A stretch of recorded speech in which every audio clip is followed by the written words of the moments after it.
They say a golden anniversary is the crown jewel of marriage. 50 years of loyalty. 50 years of building a life together. 50 years of love that withstood the storms of time. That's what I thought I had. My name is Edward Lawson. I'm 72 years old. And on the night of my golden wedding anniversary, surrounded by my children, grandchildren, and friends, I found out the woman I had loved for half a century had been lying to me all along. It didn't start with a fight. It didn't start with a confession. It started with a box. The morning of the celebration, the house was alive with noise. Margaret, my wife, was downstairs in the kitchen, laughing with our daughter and fussing over the menu. My sons were hauling chairs in from the garage. The grandchildren were chasing each other across the living room, balloons bouncing, streamers trailing like comet tails. It should have been the happiest day of my life. While the chaos filled the house, I went upstairs to the attic to find an old photo album I wanted to show at dinner. The attic smelled like cedar and dust, the kind of smell that carries decades in it. I dug through boxes of Christmas decorations and old clothes until I found a trunk I didn't recognize. It was tucked behind Dad's army chest, half buried under a moth-eaten quilt. The lock was broken. I opened it without thinking. Inside were letters. Dozens of them. Yellowed, folded neatly, bound with ribbon. At first I smiled. Love letters, I thought. Maybe ones I'd written to Margaret when we were young and foolish. Maybe she'd kept them all these years, a romantic secret she wanted to carry with her forever. I picked up the first envelope, dated June 1974. My heart warmed. That was the summer we got married. But the warmth froze in my chest the moment I read the salutation. My dearest Margaret. The handwriting wasn't mine. I read further. Last night was magic.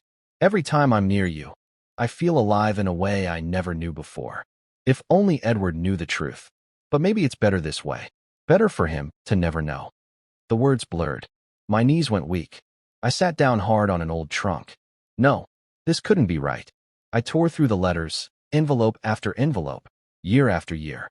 1982. The cabin in the mountains was ours, if only for a weekend. You looked so radiant when you laughed. I almost wished we didn't have to return to our separate lives. 1991.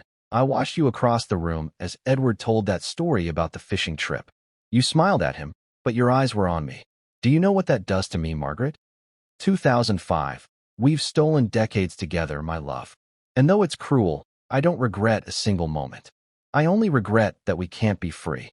Each letter was signed the same way. Harold, my best friend. I felt like the air had been knocked out of me. Harold, my fishing partner, the man who'd stood beside me as best man at our wedding. The man who'd been Uncle Harold to my children, had been writing love letters to my wife for almost 50 years.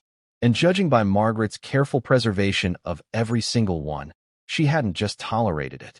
She had cherished it. Downstairs, I heard laughter and clinking dishes. The sound of family celebrating love. My love. The love I thought was real. My hands shook as I held the letters. Part of me wanted to storm downstairs, slam them on the table, and scream. To demand answers in front of everyone.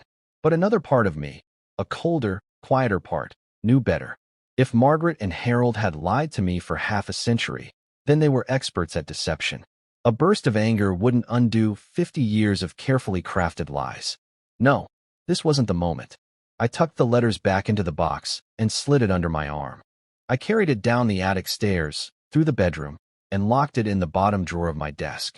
Then I washed my face, put on my suit, and walked downstairs smiling, like a man who still believed his marriage was golden. Margaret was radiant that evening. She wore the dress our daughter had picked out, her blonde hair swept back, pearls shining at her neck. When people toasted us, she laughed and blushed. When they asked for stories, she spoke about our first house, our lean years, our vacations. She held my hand and squeezed it like she had nothing to hide. And all the while, inside me, the truth burned. I wasn't married to the woman I thought I was. I had been sharing her, with Harold, all along. Backhand index pointing right, let me ask you. If you discovered, on the very day of your golden anniversary, that your spouse had been keeping a secret affair with your best friend for decades, would you confront them immediately, or would you bide your time to strike when it mattered most? Share your thoughts in the comments. Fire, and don't forget, subscribe to Sweetest Revenge for more stories where betrayal spans decades, and revenge is the only thing worth celebrating. That night, when the guests went home and Margaret kissed me goodnight, I lay awake staring at the ceiling. The box of letters was heavy in the desk downstairs. And I knew our anniversary wasn't the end of our story. It was the beginning of the reckoning. The morning after our anniversary celebration, I woke to the smell of coffee and bacon. Margaret was humming in the kitchen, cheerful as ever, as if nothing had changed. For her, nothing had. For me, everything had. I sat at the table, watching her glide around the stove in her robe, her blonde hair tied back, pearls from the night before still on the counter. She smiled at me. "Sleep well?" she asked. I forced a smile. Like a rock. She kissed my cheek and slid a plate in front of me. I chewed the bacon, nodding at the right moments, and wondered how many times Harold had sat in this very kitchen, laughing at my jokes, drinking my coffee, waiting for me to leave so he could slip into the life I thought was mine alone. The letters had changed everything. I began to re-examine my past through a different lens, and what I saw was devastating. That girl's weekend she took in 1982, right after our second child was born. I remembered she came home sunburned, smiling, with a necklace I'd never seen before. She told me her friend Linda had bought it for her at a craft fair. In one of Harold's letters, he mentioned buying her a necklace on their mountain getaway. The conference in Chicago in 1991, when she called every night to say she missed me. Harold had a business trip the exact same week. In his letter, he described watching her laugh at the hotel bar. The photo album from 2005, filled with pictures of our trip to the beach house. I remembered she disappeared for an afternoon, saying she felt tired and wanted a nap. Later, Harold just happened to show up at the same beach for dinner. In his letter, he wrote about how radiant she looked in the sun that day, how he couldn't take his eyes off her, even with me sitting at the table. Every memory I had with her now carried a shadow. Every smile, every touch, every kiss, it all had a ghost standing behind it. Harold's ghost. It wasn't just the betrayal of the body. It was the betrayal of time, of history. They had stolen half a century of my life and made me an unwitting extra in their story. I wanted to confront her right then. I wanted to slam the letters on the counter and scream, "How could you do this to me? To us? To our children?" But as she hummed softly, rinsing dishes, I realized something. If she had lied this long, if she had built an entire second life in the shadows, then she would have rehearsed her denials as carefully as she had lived her lies. A sudden confrontation would get me nothing but excuses and tears. I needed more than anger. I needed proof. That afternoon, when she went to visit our daughter, I opened her vanity drawer. Beneath her jewelry boxes and scarves, I found another envelope. Inside were photographs, black and white at first, then color as the years passed. Margaret and Harold in front of a cabin. Margaret and Harold on a boat. Margaret and Harold at a ski lodge.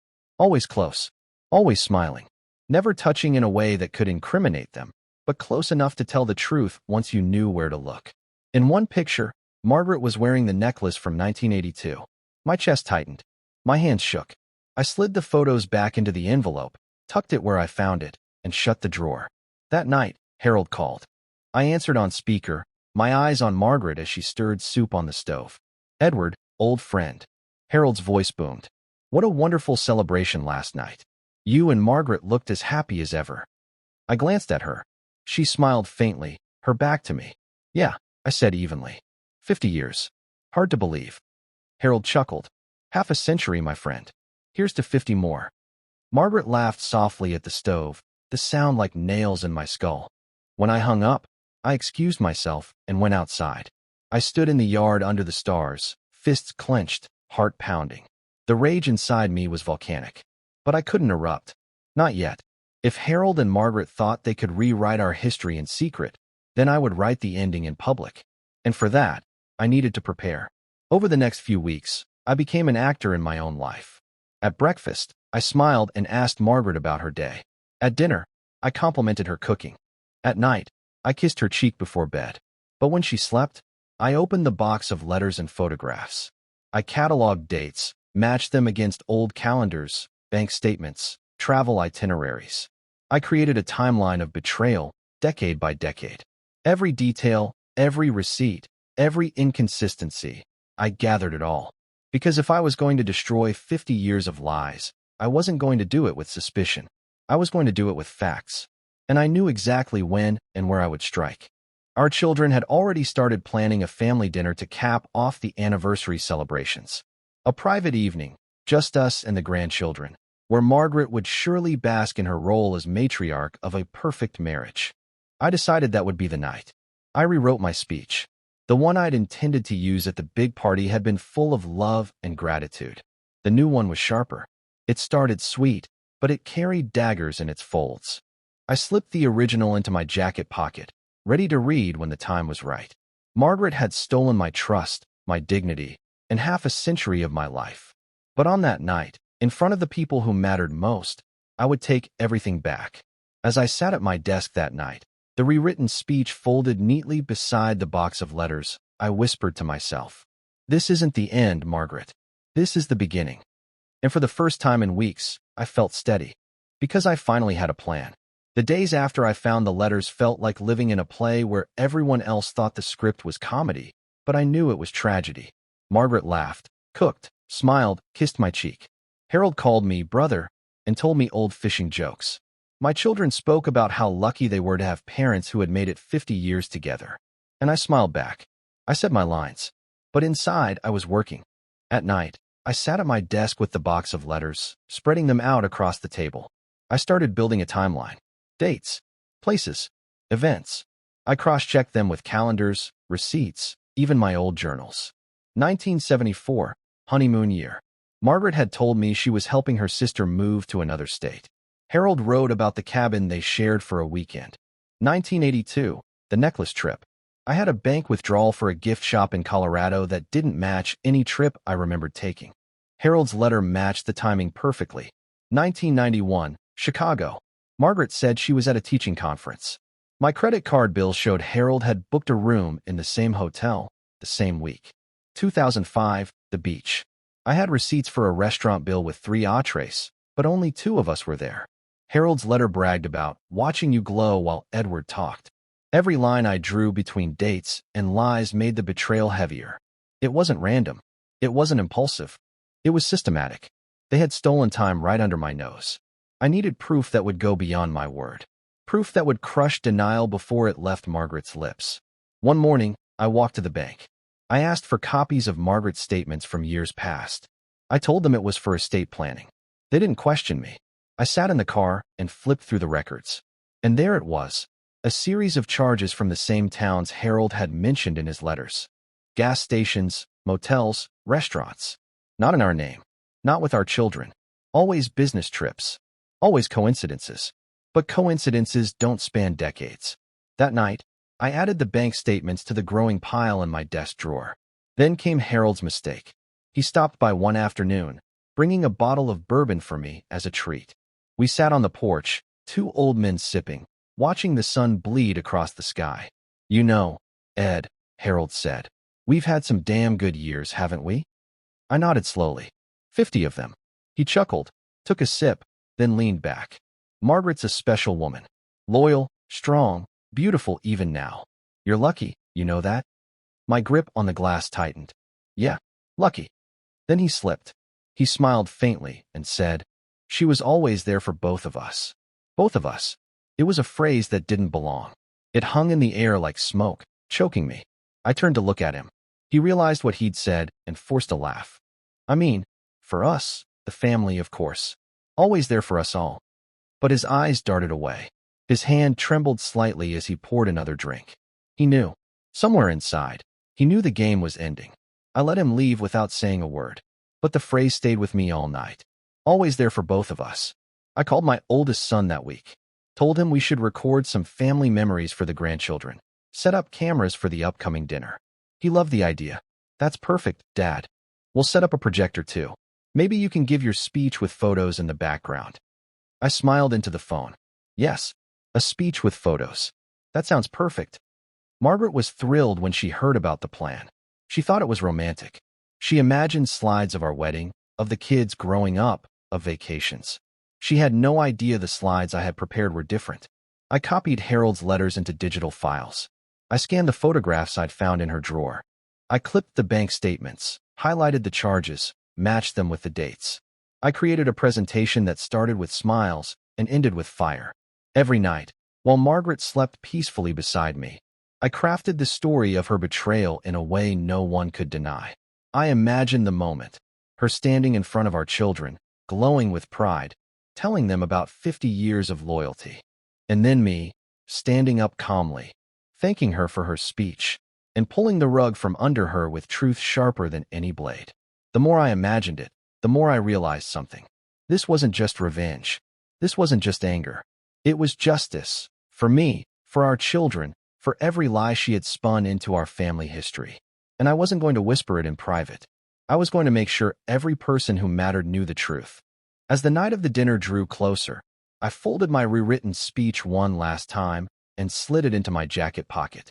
The original, the one filled with love and gratitude, remained in the drawer, buried beneath letters that told the real story. And when the night came, I wouldn't just be speaking as a husband. I would be speaking as a man who had carried 50 years of lies and was finally ready to drop them, no matter who shattered in the fallout. The night of the family dinner arrived draped in gold, the kind of warm light autumn gives when the days are shorter and the shadows longer. Margaret was radiant. She wore the pearl necklace I had given her on our 25th anniversary, and she floated from room to room with a smile so practiced, so natural, you'd think she had nothing to hide. The children were already seated at the long dining table, the grandchildren buzzing with excitement, the clink of glasses and silverware filling the house with a hum of life. Harold sat near the end, his cane propped beside him, his silver hair combed neatly. To anyone else, he looked like a family friend honored to be present at a golden celebration. To me, he looked like a vulture dressed as a guest. My oldest son set up the camera in the corner and the projector on the wall. "We'll record the whole evening," he said proudly. "This way the grandkids can always look back at how strong our family is." I nodded, my throat tight. Strong, I thought. Strong on the surface. Hollow beneath. Dinner passed in waves of laughter and toasts. The children told stories of their childhood. The grandchildren recited poems they had written for their grandparents. And all the while, Margaret glowed, drinking in the adoration like it was her birthright. Finally, my daughter tapped her glass. "Mom, Dad, it's time for the speeches." Margaret stood first.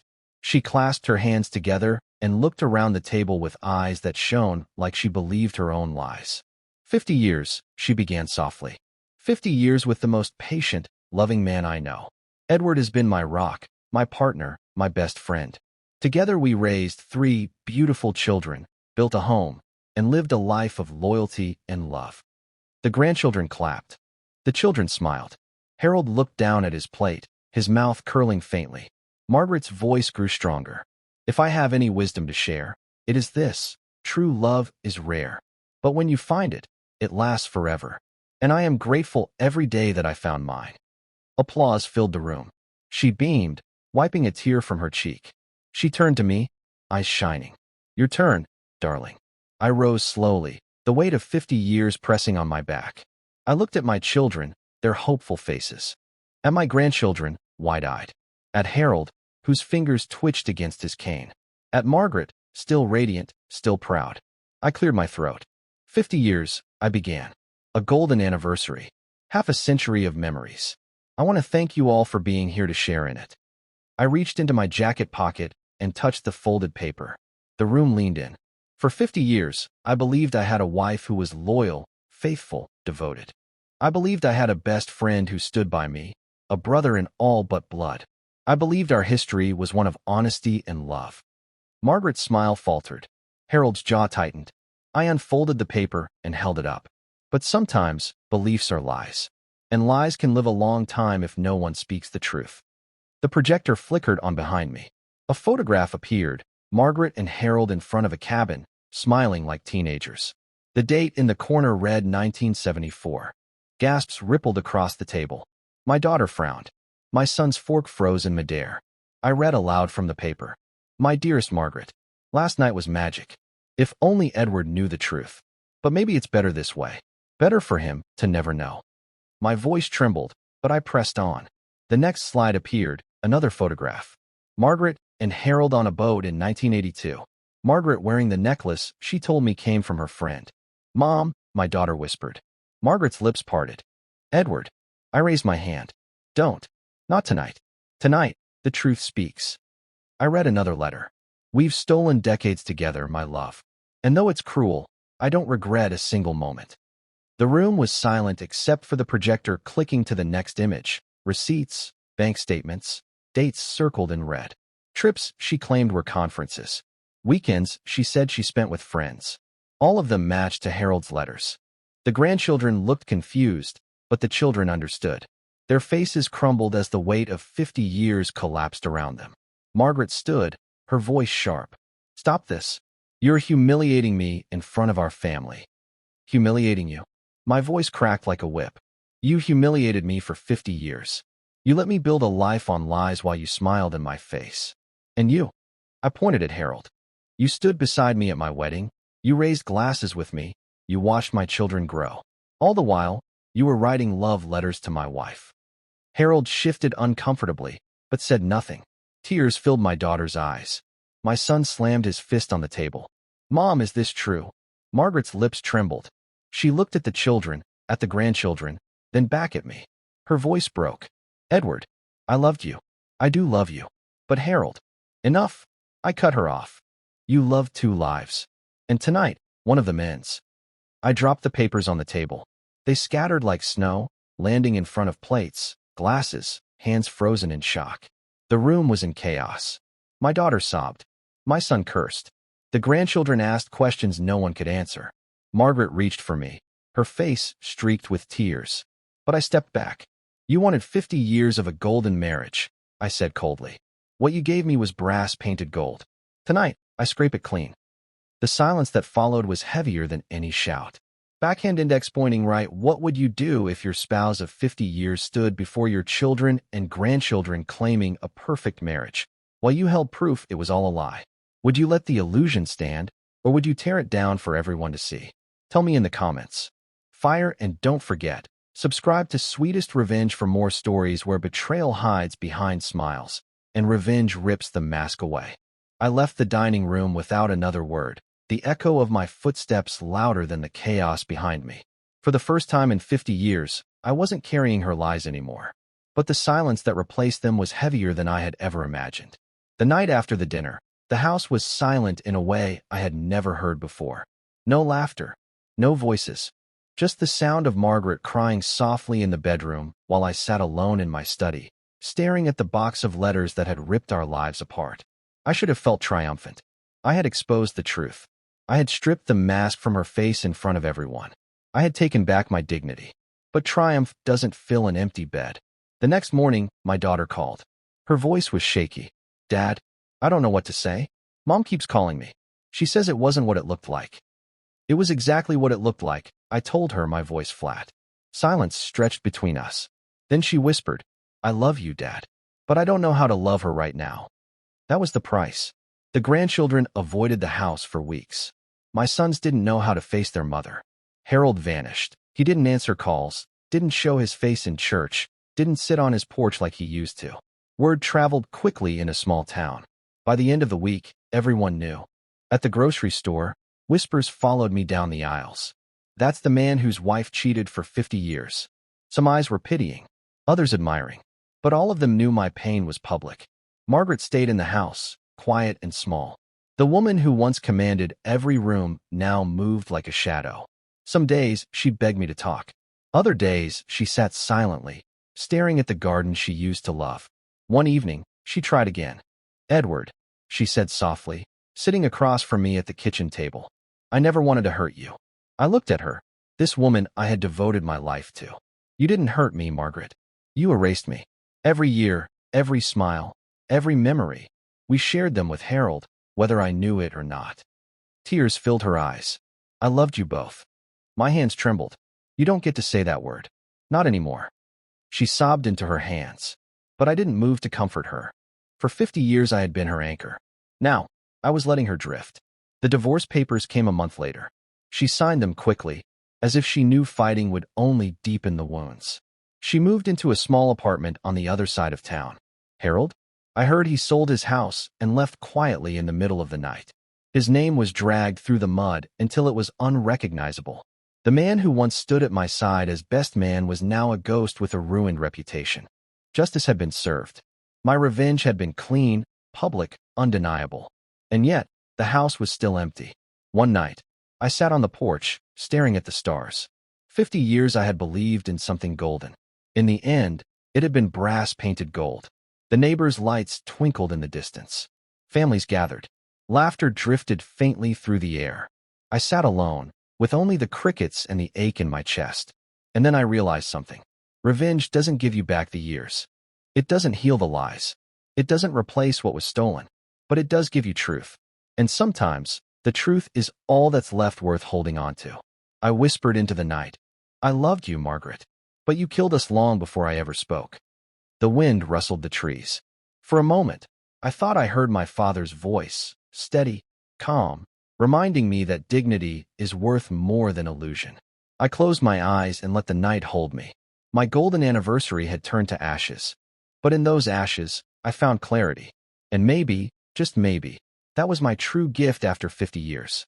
Backhand index pointing right. What about you?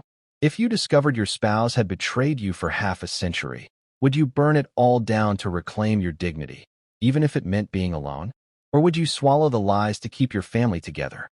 Share your answer in the comments.